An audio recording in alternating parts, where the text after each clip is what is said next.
Hello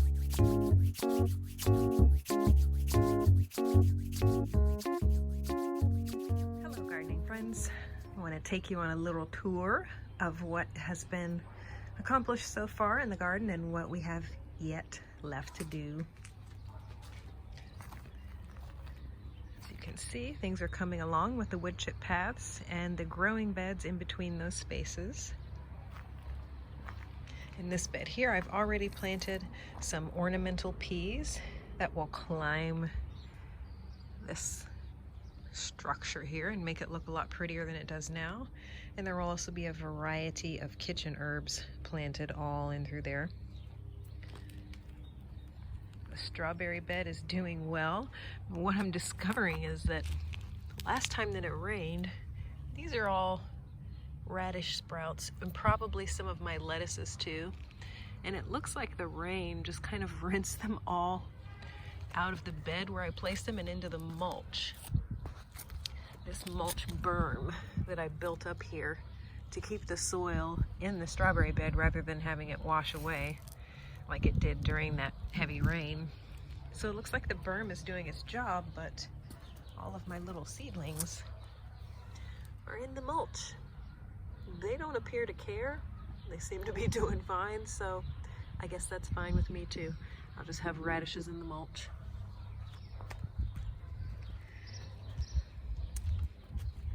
Coming along here, decided to leave this cover crop in a bit longer. I'm not quite ready to start cultivating this bed along the fence, and there's time, so I'm not gonna kill myself trying to do everything in one weekend. The wood chip paths have been built up.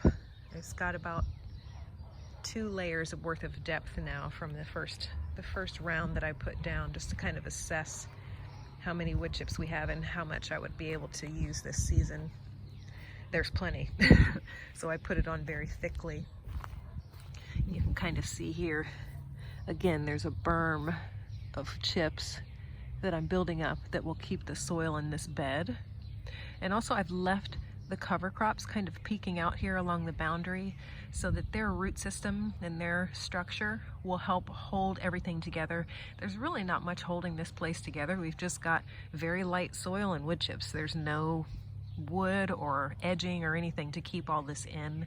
So I wanted to keep some of those cover crops in certain places to help with structural integrity along the borders, to keep the soil in the soil and not have it wash away. I've had a little bit of an issue with a squirrel coming in and digging up the peas that I planted. What solved that immediately was putting cayenne pepper on top of the soil. I did that, and then I came out the next morning and there was one little hole where it looked like he started to dig again and then went away. So he hasn't touched it since. So I can confidently say that cayenne is much better than garlic spray in keeping naughty little squirrels out of the garden. Come over here, and from this perspective we can see this is where the spiral starts. It's a bit of a labyrinth, and I couldn't figure out why I was so drawn to this shape. And I was watching Ancient Aliens last night because that's how I roll, and I saw that in Nazca, Peru, where the Nazca lines are, if you're familiar with what those are, they've found some new configurations there, some new pieces of art.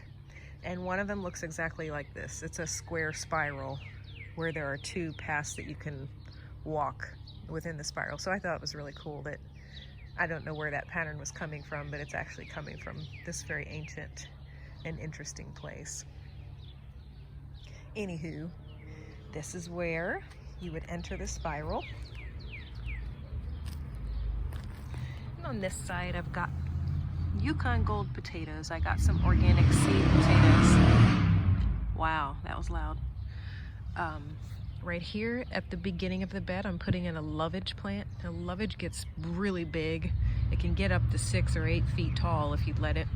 I'm going to keep this one pruned back a bit just so that it doesn't get too crazy, but it's a wonderful herb. It's a great companion for potatoes. And the benefits of lovage are just really in alignment with what our family needs. So I'm going to grow a big lovage there. potato mound, potato mound, potato mound. As the potatoes come up, you build the mound up higher so that the potatoes are protected from the sun as they form. So they're already in there under little baby mounds covered with mulch to keep this light fluffy soil in place. That seems to be working really well. And as they grow up, I'll just make more of a mound of soil.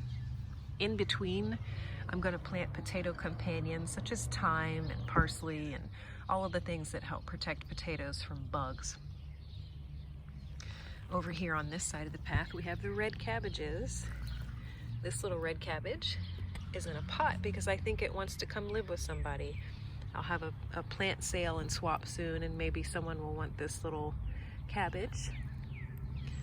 And again, in between these will be cabbage companions. I'm probably going to have culinary sage or perhaps hyssop growing in there because the kind of pale dusty green will look really pretty with this kind of otherworldly blue purple that this cabbage has going on. I really feel that, I mean, color is not just something we see. Color is energy. It's an emanation of energy. And plants whose colors look complementary together, I really think that there's an energetic harmony there that goes deeper than just it looking pretty. So to me, those two plants, you know, looking the way they do together, plus we already know traditionally they're good companion plants, it's a no-brainer for me. I'm going to put them in there. In the corner here, I'm going to put tarragon, and I think I'll put tarragon in all of the corners because it's an excellent companion plant. And it can just stay there and hold down the corner, and no matter what I plant around it, it's not going to cause a problem as I rotate crops in the future. If I decide to rotate, that's a whole other thing. A little bit of topsoil missing here. Didn't quite have enough to get around yesterday. This cardboard will all need to be saturated, completely wet to the point where you can just poke your finger through it with water before you put your soil on top, or else it'll stay too dry under there and the plants will have trouble getting through it. Look at that dandelion. That is an epic dandelion. Love it. We have our nice step up. Thank you, garden club friend, for that, covering up a very hazardous place in our garden for us. And here is the big honkin' medicine bed.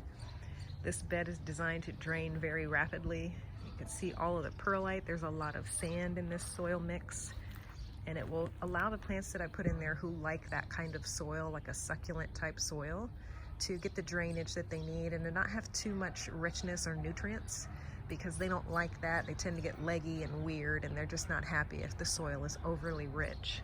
So that's a specialty bed just for them, and it's going to be completely full of really good things. Over here we have a little spirea, looking pretty. This guy is aronia, that is autumn magic.